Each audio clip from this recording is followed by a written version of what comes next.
اتطلبت مني كتير قوي الحلقه دي، خلي بالك والله العظيم. انت هتفتكر ان انا بطبل لك لا لا بس لا. انا والله العظيم لا، لان في ناس كتيره جدا بتحبك وانا بقيت بحبك. اصل احكي لكم يا جماعه الفكره، انا وباتير اتقابلنا في ظروف، كنا في الدراسه، ما تسالوش تفاصيل بس اول مره شفته كنا في الدراسه.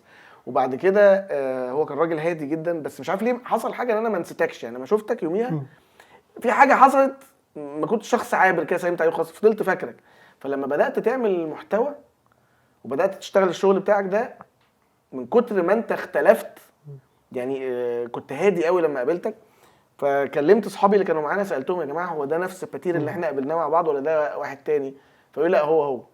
فانت والله العظيم انا مبسوط قوي باتير انت معايا النهارده، وفخور ان انت وصلت لحته بصراحه في مجال صعب يعني. فاحكي لنا في البدايه كده عن نفسك، عرف الناس بيك وعرف الناس بدات حبك للعربيات ازاي، وقول لنا كده مسيرتك مشيت ازاي. بص انا اسمي الحقيقي اصلا فلوباتير مش باتير اول يا حاجه. راجل شوف انت بجد والله انا دي حاجه ما اعرفهاش. فلوباتير ده هيقول لك ده بتاع الساعات. يا ريت. يا ريت والله نفسي. عندي 28 سنه. اوكي. طبعا انا اشتغلت في الموضوع ده من يمكن وانا في المدرسه. اوكي. بس كان الموضوع رخم شويه مع مامتي، ان هي مامتي كانت رافضه الموضوع. لا انت بتوسخ ايدك، مش توسخ ايدك. يعني انت من وانت في المدرسه غاوي المواضيع دي؟ اوكي. كنت في المدرسه هي كانت رافضه الموضوع ده خالص. حتى لما كنت اجي مثلا اروح انزل تريننج ارجع اروح رامي الهدوم. ترمي الهدوم فين؟ ما هي ارميها في الزباله. ايه؟ عشان ما تشوفش الاسود. الهدوم انا فاكر بترمي هدوم المدرسه في الزباله. لا لا لا, قلت لا, ده لا, انت لا. هي كانت رافضه الموضوع نهائي. ماشي. وواحده على واحده هي وافقت بقى، خلاص الموضوع بقى اجبار من الاخر. طب ايه اللي زرع جواك بقى حته حب انك تشتغل بايدك في الحاجه؟ يعني احكي لي وانت صغير في مدرستك كنت بتشتغل في ايه، بتعمل ايه؟ ده ما كانش في حاجه تبع الشغل خالص في المدرسه. انا كنت في دلاسال، لو انت تعرف دلاسال. طبعا. ايه ده وانت كنت في فرنسيه. ايه وانا برضو ايوه انا ليسيه. ما انا كومون سافا سبب يعني. كومون تابيل جو مابيل فلوباتير. فلوباتير بقى مش باتير. ماشي. بس فقعدت بقى طبعا فتره كبيره قوي في اول الثانوي. ابتديت بقى الشغل ده، انا كنت بحبه، كنت بنزل تريننج في اماكن كتير. اوكي. وبعد كده فتحت في ثالثه ثانوي. فتحت ايه؟ فتحت محل بتاع اكسسوارات بس كان الكلام بسيط خالص يعني. حاجات بسيطه خالص. ايوه. وبعد كده جيت في جامعه فتحت محل تاني. بعد كده قررت اقفل الاثنين. اقفل الاثنين ونزلت اشتغلت بقى مع عند حد. اوكي. قعدت فتره كبيره قوي بتعلم. تشتغل بقى ايه؟ بتعمل ايه؟ كل حاجه. بالتركيب بتاع وكده. وكان عندك الشغف في فكره العربيات، تعديلها او يعني بالظبط تحسين يعني الحاجات بتاعتها. قعدت مثلا 3 سنين وبعد كده فتحت تاني بقى في مصر الجديده في شارع دمشق. اوكي. قعدت فتره كبيره قوي بقعد اسافر، يعني عايز اخلي ان اللي موجود بره هو نفس اللي في مصر. اوكي. مفيش اختلاف يعني. كنت زمان اقعد اسمع اللي عايز يعدل العربيه بيوديها البلد الفلانيه. لا انا عايز الغي الكونسيبت دي. هو خلاص يجيبها هنا يعملها هنا، كل حاجه تبقى يمكن احسن كمان من بره. اوكي. طبعا بقى سافرت كتير قوي بلاد ورحت معارض كتير جدا. باخد افكار بقى، فكره من هنا على هنا. اصل هو دايما بشوف التحدي الكبير في مصر في المجال ده هو حاجتين: الاستيراد اصلا، ان انت يبقى عندك القطع، لان انت اي حاجه هتعملها لو وقفت على مسمار هتضطر تجيبه ومش عارف ايه وبتاع وتعطل. والحاجه الثانيه العماله والتركيب، ان هم دول دايما هو انا قلقان هتركب حلو ولا مش حلو مش عارف ايه، وفكره القطع نفسها. فانت كنت مدرك لده. هم الناس اللي معايا اصلا يعني يعتبروا زي اخواتي واولادي وكل يعني مش شغالين معايا. مش شغالين يعني. حتى ولو جاله اوفر يمكن اعلى من عندي مش هيمشي. اوكي. يعني كلنا متربيين مع بعض يعني. الموضوع مش فلوس يعني. ايوه فاهم. وبالنسبه للاستيراد شريكي بيني وبينك، هو اللي بيتعامل، ربنا يبارك له يعني. اوكي. هو اللي باشا. انا عايز دي اهي خلاص باي باي. فكل واحد شايل يعني نقطه. هو شايل نقطه السفر والحاجه تيجي ازاي. ما اعرفش حاجه خالص. انا عايز دي خلاص قدامها واتقابل مثلا يومين 5 10 تيجي. اوكي. بس وتركب. فانت من صغرك بتحب جدا موضوع انك تشتغل بايدك وبتاع، بس كان عندك هدف معين؟ يعني انت طول عمرك مثلا هدفك انك تبقى في مجال معين في العربيات، حاجه توصل لها، ولا الموضوع ماشي معاك تدريجي؟ لا انا عندي هدف ان انا يعني من الاخر تبص للعربيه دي انت ما تعرفش دي نوعها ايه. حتى لو انت ما عندكش اللي هو اللي بيسموها ايه، يعني مش كل الناس تقدر تشتري عربيه بمبلغ قد كده. لا انا خليك يعني بالفلوس اللي معاك او المبلغ البسيط ده. خليك تركب دي. اوكي. وحتى يعني زي ما بقول لك، كنت بقول لك في الاول، انا لو جبت لك عربيه قديمه انا محولها وقفت لك الجديد، انت هتبص على القديم. من كتر ما تقفيلها مظبوط كل حاجه حلوه كل حاجه ويمكن يعني احنا طبعا بنحط بقى التاتشات بقى بتاعتنا، كربونات مش عارف ايه، فطبعا بتفرق جدا مم. جدا جدا جدا يعني. طب وما بتحسش ان في ناس ساعات ممكن بتبقى عايزه، يعني انا عارف ان في كذا نوع من العملاء، يعني في عملاء بالنسبه له الشكل هو الاساس، في عملاء تانية بالنسبه لها الشكل والاداء، انت كده كده مش متداخل في موضوع الاداء. لا لا ماليش دعوه خالص. ليه بقى؟ لا ما جرب يعني، جربت مره وما جاتش معايا. لا والله كانت لا. في ايه؟ طب احكي لنا، كان كنا بنجرب، كنت بجرب في عربيه CLS 500. اوكي، كنت عايز تعمل فيها ايه؟ كنا بتونها، قلت له انا هتونها. كاستم تيون يعني؟ مم. اوبا. انا تونتها بس ما جبت كنترول ب 2000 يورو. بجد كانت عربيه واحد صاحبك؟ كانت عربيه واحد صاحبي. اوكي قعدنا مثلا، يمكن الكلام ده مثلا من حوالي 7 سنين. اوكي. من ساعتها ما قلت لا اه ماليش دعوه. قلت انا مش هدخل نفسي بس هو خلي بالك انت برضو دخلت في اصعب حته. يعني انا بكلمك في الاداء ده، ممكن يبقى في حاجات كتيره تحسن اداء ما تبقاش ليها علاقه بالسوفت وير، يعني مثلا سسبنشن. لو هي مثلا زي ما انت كنت مثلا قبل ما نصور كنت بتفرجني على عربيه جي كلاس، موديل كانت كام حاجه و80؟ 86 86 انت حولتها ل 24. 24. فهي طبعا انا لو مثلا العربيه دي بتاعتي وحابب ان انا اعمل البروجكت ده، هبقى حابب جدا ان العربيه دي تبقى شكلها كده من بره، يعني ده حلم. بس في نفس الوقت يا فرحتي الموتور مش هيبقى حلو طبعا، جاز. هو ما بالظبط، فهو يعني حتى صوته وانت في دخلتك على اي مكان هي هيبقى المشكله باين. دخلتك في البنزينه. انت أيوة. واقف مع الميكروباصات ومستني تحط بنزين. ايوه دي بالظبط. ففكره ان انت موضوع تحويل الاداء ده، اعتقد ان ده حته لو كملت عندك هتبقى جامده قوي، لسبب انا عارف ان هي وجع قلبها كتير يعني، والغلطه فيها بفوره. يعني انت برضو لو ركبت كيتس وبتاع، يوم ما لو في اي ازمه يا عم شيل الكيت ورجع الحاجه الطبيعيه، لكن انت لما بتيجي تهد عربيه علشان تبني لها حاجه جديده، يعني اديك مثلا على سبيل المثال، انا من ساعه ما انت بدات تعمل كونتنت، يحيى رشدان لو عارفه طبعا عنده عربيه جي كلاس كوبيه، شفتها. اللي هي الذهبي. انا كل شويه اقعد ازن عليه اقول له مش عايز العربيه دي تقلبها 63 وتتعمل لها الحاجات والكيت وبتاع وتبقى انت اعتقد اصلا ما فيش جي 63 كوبيه بتنزل في العالم، يعني قليلين. فتسيب مثلا لو هو جالك ببروجكت زي ده، انت كده كده مسؤول عن الكوزماتكس، يعني مسؤول عن انت تحول شكله كده، بس فكرتش في موضوع ان انت موتور وكده، ان هو يبقى عندك ديفيجن يكبر بقى، يعني الموضوع يكبر ان انت بتعدل بالكامل كل حاجه. بص هي الناس كلها بتيجي يعني هم مش عايزين يجوا جنب الموتور، هو اخره بس يتشك ان هم سلام كل حاجه، بس ان هو يابجريد لا ما عنده يعني الناس دي لا، الناس دي بس هي عايزه الشكل يبقى الجديد، عايزه يبقى الشكل جديد بالظبط، وجوه برضو يبقى طبعا الحاجات تبقى كويسه تقفلها وعمرها يعني. بس انما كموتور وكده هي بتبقى العربيات اصلا موتورها بيبقى يعني جميل يعني مش انا بتكلم في الحالات الطبيعيه طبعا مش محتاجه زي مثلا من 500 مثلا اللي اسمها ايه الاف مثلا الجي سيريز مثلا كده الاف حلوه برضه بالظبط. طب ايه اكتر حاجه الناس بتطلبها منك بقى بتحس ان الناس بتبقى عايزاها في موضوع التعديلات ده؟ بتجيلك الجي بجد؟ على فكره انت معاك فضايح كتير، انت معاك يعني صندوق اسود. انت في ناس انت معاك، انت عارف مين اللي راكب الجي الحقيقيه وفي ومين اللي هم مجددينها بالظبط، كل 3/4 ناس مجدده. بس جيهات، اصل انت في مصر الجي اللي هي الجديده اكتر بكتير من القديمه، يعني لان احنا عندنا الجمرك لما اتشالوا كده ففي ناس كتير جدا استوردت جي الجديده، فتهيألي عدد الجيهات الحديثه اكتر بكتير من عدد الجيهات المرخصه ملاكي الاوريجينال اللي موجوده في مصر. صح. فبالتالي انت بقى القدام، الناس اللي معاهم قدام كلهم بيجوا لك عايزين يجددوا الجديد، كلهم عارفهم بس هم يتعدوا على الصوابع. بس العربيه مش كتير قوي. يعني ما انت بتتكلم ممكن تلاقي مثلا اوفر اول 40 على 50 عربيه قدام كملاكي طبعا. ايوه. فكله طبعا عايز يشتري، بدل ما يروح يشتريها برقم كبير يجيبها قديمه وتتعدل، طبعا التكلفه يمكن تبقى اقل من ربع كمان. ايوه صح بمعنى الكلمه. وفي عربيات بتجيلنا من بره، يعني كانت في عربيه احنا لسه عاملينها من 4 شهور، دي جت من السعوديه، اتعدلت ورجعت. بعتها لك لونها سيلفر، اتعدلت ورجعت. وهو لو تلاقي عنده في السعوديه حد بيعمل نفس الشغل كتير، هتلاقيه بيعمله اغلى بكتير. احنا في مصر عندنا دايما ميزه، احنا اغلى يا راجل عشان جمرك، هم مش بيدفعوا جمرك بجد. ايوه هم عندهم البارتس، بس يمكن الليبر عندهم اعلى، اللي هو كله بيجيب من بجد والله نفس الحته يعني. اوكي. بس الفكره قصه التقفيل بقى. هل ده مثلا بيقفل كويس؟ وفي عربيه برضو جيله بني زرقاء عملناها برضو، دي كانت معموله وجي فكنا كله وعملناها تاني. اوكي. كتير بقى بيجي لي عربيات كتير قوي من بس الجي اكتر حاجه مطلوبه. طب ايه اللي بعدها؟ الاس. الاس.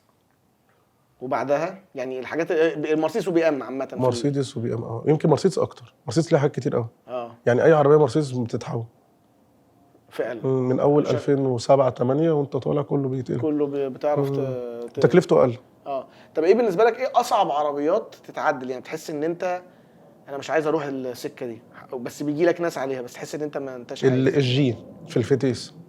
الجي في لحد 2018 الفتيس تحت.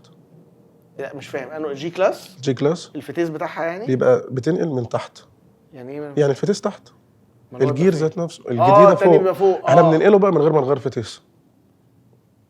ازاي بقى؟ ما دي بقى شغلتنا. طب ازاي؟ أنا يعني فعلا هو الجي بيبقى كده بنغيره نطلعه فوق من غير ما نغير فتيس ولا حاجه. يعني نفس الفتيس الاوريجينال بنعمل زي وايرنج وكده بنوصل له، بس الموضوع بياخد وقت طبعا. انا بالنسبه لي خلي بالك الاعجاز العلمي في اللي انت بتعمله مش موضوع الاكستيرير سهل. مش فكره سهل، هو برضه مش سهل. انا اعرف ناس، انا في واحد مثلا اعرفه عمل غير كان في 911 كاريرا 996 بيزك كاريرا خالص، وقلبها 991 جي تي 3 ار اس. لونها ازرق ما اعتقد. الازرق. لذيذه، بروجكت لذيذ جدا، بس اول ما هتشوفها انت عارف كويس ان دي عربيه 996. فهي الفكره اللي انت بتعمله في الاكستيريور هو مش سهل، هو لا انت برضو بتطلع الحاجه بشكل ان انت ما تبقاش قادر تفرق.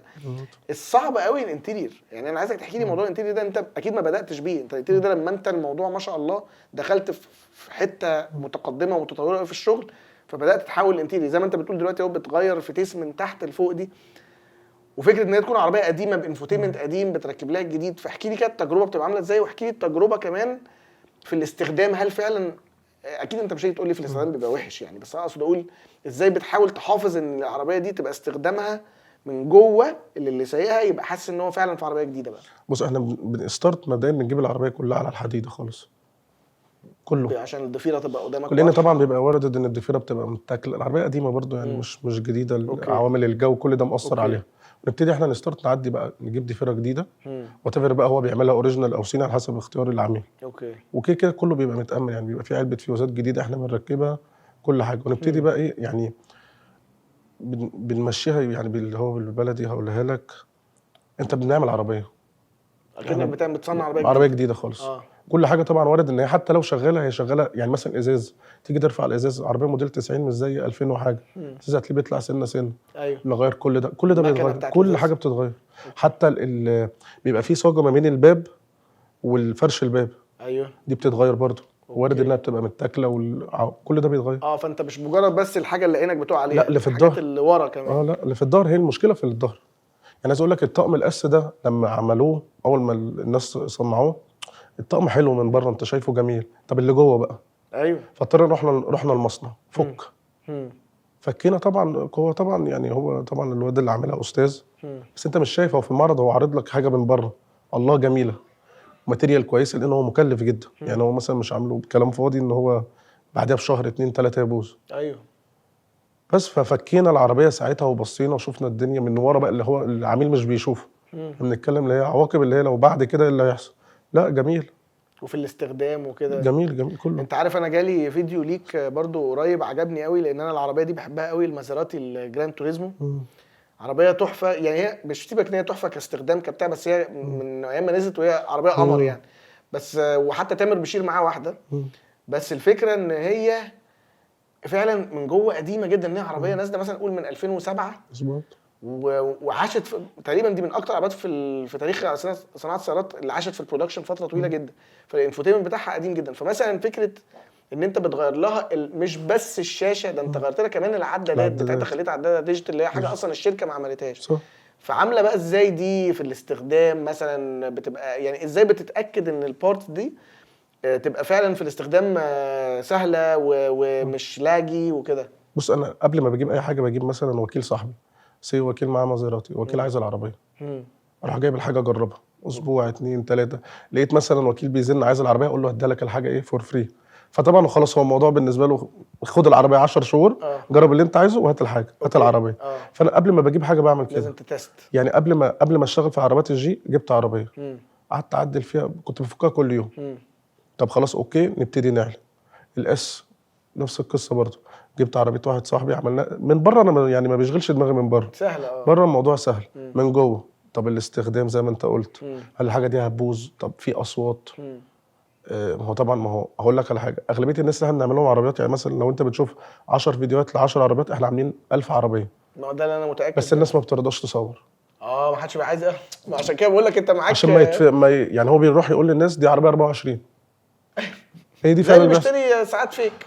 نفس القصه. اه هو يقول لي لا ما تصورش، اه فطبعا بضطر ما بصورش. فاهم. يعني مثلا لو صورت 5 قسات فانا عامل 20، ايوه فاهم قصدك. بس ما بيرضوش ايوه يصور فاهم قصدك. نهائي. بس انت ده معناه ان انت ما شاء الله الشغل عندك، انت عندك تيم كبير يعني. انت بتحتاج اعتقد كهربائي يعني كذا مجال وسروجي وبتاع. انتوا التيم بتاعكم قد ايه عدد يعني حوالي من غير السمكره حوالي 35. ما شاء الله. وفي ناس فك وتركيب بقى، هو مش يعني عندوش شغل غير ان هو يفك ويركب عشان انت لازم عشان حد ما يكونش بيكسر ما يكونش بيعمل. هو شغلته فك لا ركب. وكمان في حاجات تانية بنعملها، يعني مثلا في عربيات حاجات احنا بنزودها. اروح مثلا اجيب عربيه مثلا يعني الاسات اللي احنا بنعملها دي هم مش بيصنعوا الاسقفه السقف كالانوار والفتحه السقف بتتفتح، نروح نجيب اوريجينال ونعدله احنا. ماشي. يعني نجيب بتاع الجديد خالص ونشتغل عليه، نعدله ونشغله على القديم. بس الموضوع مكلف. انت تهيألي لستة الاسعار، وبعدين انت عارف العميل المصري برضو لازم يفاصل. لا وغير المفاصله، هو يعني عايزك تفرط له كل حاجه بالظبط. وده الرقم ده ليه؟ يعني انا مثلا لو نفترض مثلا ان انا معايا اللي هي مثلا 2011 دي، هي 11 لا 2013 اللي هي المربعات شويه دي، مش فاكر اسمهم ايه. 211 لا 212 2013. وعايز اقلبها مثلا جديده مثلا تتقلب. ما هتتقلب. انا لا انت معاك انت هقلب ابوها. بس قصدي ممكن تكلفه الحاجات دي ساعات توصل لقد ايه فلوس؟ ده كتير يعني رف كتير. يعني كتير لدرجه انه ممكن يجيب واحده جديده وخلاص؟ لا طبعا. ربع المبلغ. مليون جنيه مثلا؟ لا اقل بجد؟ اقل بكتير قوي، يمكن ربع المبلغ ده. ايه؟ طب ما ده كده كتير ولا؟ لا يا عم ده الشباب بس ده بيجيبوا داون بايب دلوقتي بنص مليون جنيه وشكمانات بس انت برضو بتقارنها على ثمن العربيه. ايوه طبعا. ما هي يعني دي مثلا ممكن هو يعني كعميل صاحب العربيه دي ما يستحملش الارقام دي. ايوه طبعا اكيد. ما هو اللي جاي عايز يخش البروجكت ده هيبقى هو دماغه كده. ويعني انا ممكن على فكره انا عندي عربيات. انا قاعد بفكر طبعا انت بدات تشتغل في التي 2 اكيد. يعني دي بقى دي بلاتفورم بقى يتعمل عليه بلاوي.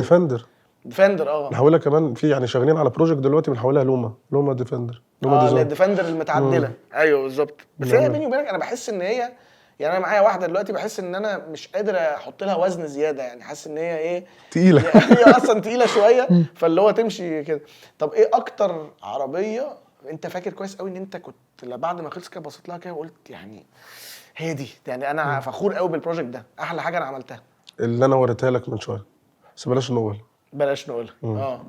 دي اكتر حاجه حسيت ان هي اللي هي الثانيه اللي قلت لي داكسيداموت ومش داكسيداموت. هي دي عشان التحويل فرق كبير. بص، هو الناس كلها عندها عقيده ان صاحب البروجكت صاحب الشركه دي يعني بيعمل حاجه صعبه. هو الموضوع سهل مش هو يعني لا ما انت برضو ما تبقاش برضو ما تستعبطش. ماشي حاضر. مش الدرجات دي. لا هو الموضوع برضو بيحتاج. طب انت ساعات بتتعامل في شغلك ان انت بتبقى ادفايزر او ان انت بتقدر تبقى يعني هل يعني انت بتشتغل بتماركت؟ انا خلاص انا فاهم انت بتماركت شغلك ازاي. ما شاء الله انت بقيت بتعمل فيديوهات جميله وكده الدنيا تتحول. انا بحب الحاجه دي قوي. هل بقى ممكن ساعات تبقى تدي نصايح للشخص؟ يعني بمعنى صاحب مثلا حد جاي لك مثلا عنده عربيه فلانيه ومش عارف يعمل ايه، فانت توجهه وممكن مثلا مره ترفض عربيه تقول له لا انا العربيه دي مش هعملها خليها كده احسن او كده. ساعات بستحرم. بتكون عربيه حلوه يعني. دي عربيه حلوه وهنحتاج نقطع، اقول له روح يعني بيعها وهات واحده يعني تعبانه شويه وهات نعملها. ايوه. يعني مثلا يبقى جايب لي مثلا عربيه مثلا 2007 اس فابريكا بره وجوه ماشيه 60,000. حبيبي حرام بيعها، امسك فلوسها وتعالى هات واحده هنقطعها ونعمل ونسوي. بس حرام تعمل دي. لا مش قصه بيع وشراء. يعني عايز اقول لك في حاجات في الصين انا بشوفها كتير قوي ويعني وفي كندا وفي كذا حاجه، بس بحس انها بيئه مش ما تركبش. ايوه طبعا لا مش كله. بالظبط. ودي الميزه فيك بقى ان انت يعني في ناس كتير بتشتغل الشغل ده بس اي حاجه بقى بتحط خلاص. تاتشات بقى يعني فاهم. لا انت بالنسبه لك يعني يمكن انت اكتر تاتش كونتروفيرشال او التاتش اللي بيبقى مثير للجدل عند الناس موضوع الستار لايت، ان مش كل الناس بتحبه، صح. لكن في الاخر انت الحاجه بتطلع هي شكلها فاهم، وهي لو شكلها وحش مش يعني عشان انت اصلا ذوقك بالظبط. ذوقك مظبوط يعني. طب في واحد مره هبد لي هبدا عابره القارات، وعايزك انت تقول لي ما مدى صحتها لان دي ما اعرفش حقيقه ولا لا.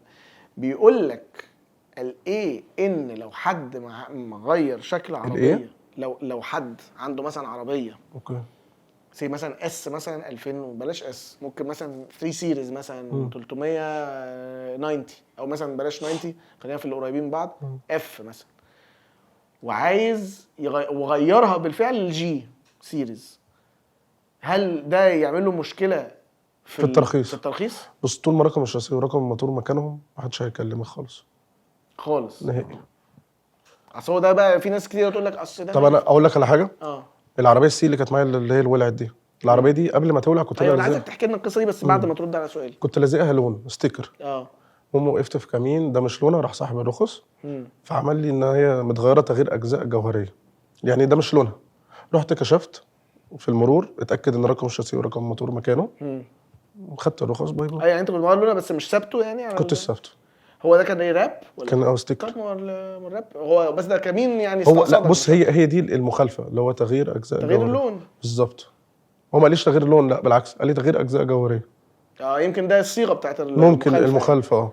رحت كشفت في المرور وخدت الرخصه عادي، مش بس طبعا شلت اللون.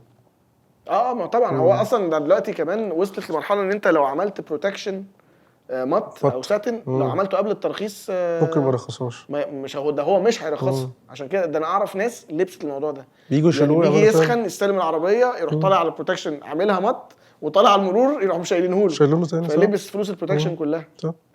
بس افهم منك كده ان انت اكتر عربيه بتحب تعدلها هي الجي، يعني ده اللي بتستمتع بيه كتير. طب انا لو انا واحد عندي عربيات، انت يعني انا اقصد اقول ايه، انت بتشتغل في نوعيات معينه من التعديلات ولا انت اي حاجه بتتباع بره انت تقدر تجيبها وتعدلها؟ مثلا انا جيت لك بال 350 زد، اوكي، معايا النيسان 350 زد وعايز اخليها اجيب لها في كيت مثلا بيتباع لها بره ايا كان بقى مكانه فين، هل انت بتقدر تعمل ده ولا بتفضل ان انت تشتغل مع الموردين بتوعك المعينين مع الشغل اللي انت عارفه، ما بتخشش ما توجعش دماغك في حاجات او في براندات هتشتغل بالقطعه او بان انت تبقى حوار؟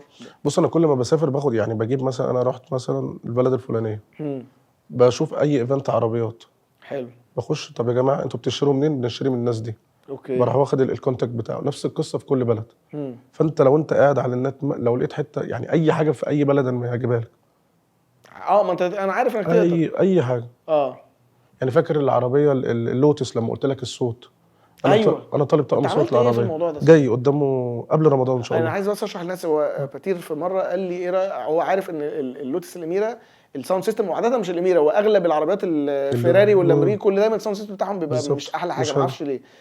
فعملت ايه بقى؟ انت قلت لي انك في حاجه بقى هي ليها طقم ساوند سيستم اوريجينال بيركب مكان بيركب وعربيتك مجهزه، بس هي الحاجه الوحيده اللي هتزيد عشان انت ما بين اللي ما بين الكرسيين دي بس اللي هتزيد كانت شايفها ما بين الكرسيين في الشلف اللي ورا ده. ما هو مشكله بقى الشلف ده، انت عارف الشنطه اللي فيها مش قادر احكي لك يعني قد الشنطه بتاعت الاكس 6 اللي واقفه دي شنطه، وبعدين مولعه يعني الموتور بيخليها اي حاجه تحط فيها تسلق حر جدا.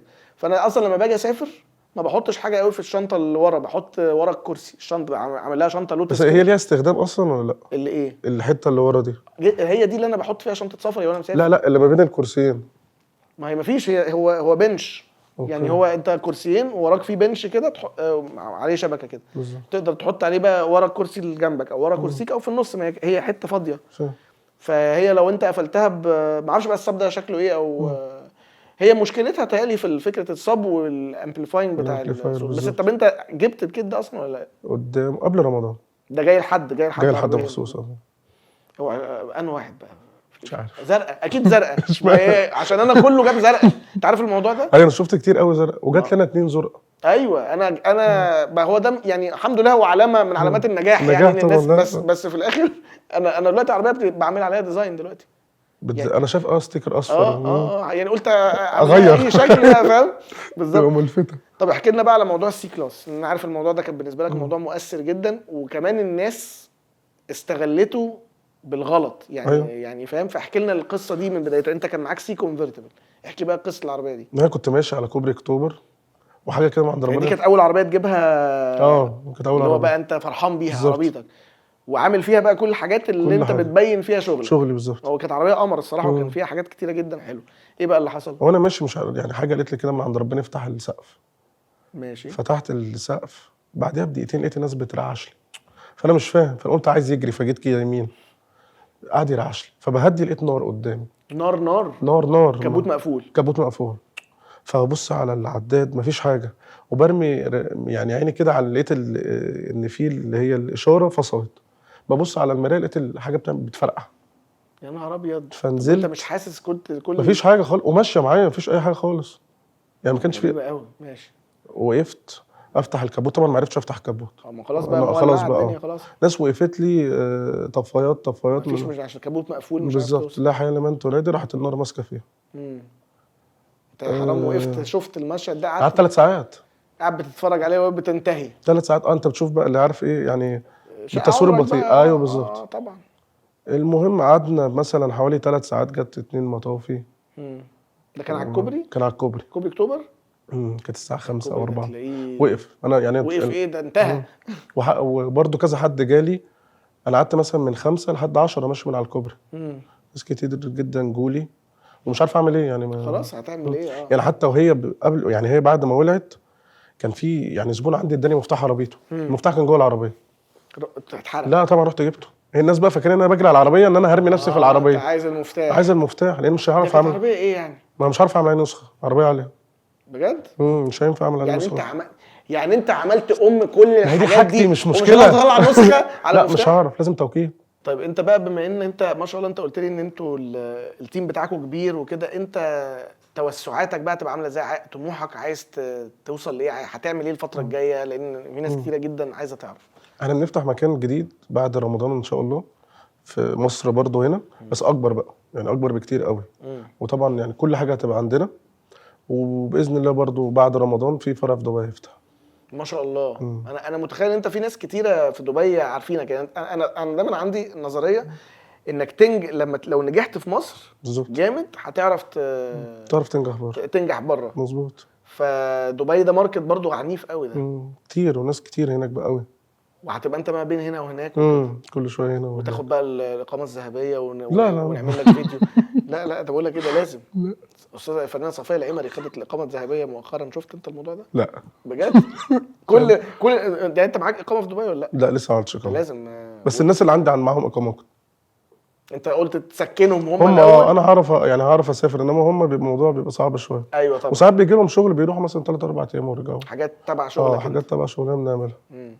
لا انا بصراحه بص يعني انا من داعمينك بشكل كبير جدا. بحب قوي اللي انت بتعمله، بحب قوي شغلك، وبحب ان انت في حالك. عارف انت اللي هو انت هو مجال مليان لغط، مليان فيه زي اي مجال. مش قصدي ان المجال ده بالذات، كل مجال فيه تنافس فيه بتاع. انت مالكش دعوه بحد، انت شغال بتعمل المحتوى بتاعك بشكل يفيد شغلك وفي نفس الوقت بشكل يعني مختلف عن اي حد. فانا سعيد وبعدين فرحان قوي ان انت طلعت في مدرسه فرنساوي زي بعض. لان انا بحس دايما ان انا يعني بتكسف اقولها. صح انت برضه بتكسف تقولها. وبالذات انت ايه في دمشق ومع الناس. أيوة ومع كده فاللي هو بقى تيجي تقفش على عامل فتقول لو سمحت سيلفو بلاي بلاش الطريقه دي في الشغل، فبيبقى شكلنا وحش. فانا بجد مبسوط قوي بالحلقه دي، وشكرا ان انت نورتني وتوعدني انك انت تعمل لي اي حاجه في اي حاجه من عربياتي تحس ان هي ممكن تعرف تعمل لي فيها حاجه. يعني اللوتس قلنا خلاص الساوند سيستم ممكن نعمله. التي 2 والتي 2 ماشي. ال 350 زد يتعمل فيها حاجات. انا مره شفت لها كبوت وشنطه كربون سبويلر كربون. ما لا هي ليها بص ليها بيبان كربون، ليها بحر حاجات بيبان كربون من جوه ومن بره. تايوان هي اللي لقيته كل ده في تايوان. ايوه ليها حاجات كتيره وكيت بفكر اجيب لها سبويلر. وسبويلر ليها سبويلر كده فايبر كده عامل وليها وايد بودي كيت كامل. وليها وايد بودي كيت. كل الحاجات دي ممكن تعملها عادي. تايواني بقى في يعني التايواني ده ما عادي ده انضف من الصيني بجد والله. اوكي تبقى اسطمبته احسن وماتيريال احسن كله. طب كده زي السوبارو خلي بالك بتترش دلوقتي بجد والله برشها كلها تاني. طب انت بتركنها بتتخبط برضه. ما انا بقى خلاص اتحرك بيها؟ عشان يخبطوها على النظافه ايوه عشان تتخبط وهي شكلها كويس. فلا بجد لازم نعمل حاجه مع بعض وبيبقى شرف ليا والله. هيدا شرف ليا. حبيبي يا باتير، يا ميرسي فيلو جدا. يا باتير، فيلو باتير. عشان دي مفاجاه الحلقه. نورتني ربنا يخليك يا وبشكرك وكيل. والله، وان شاء الله شرف ليا. من نجاح لنجاح. ربنا يخليك. حبيب قلبي. ربنا يخليك يا وكيل.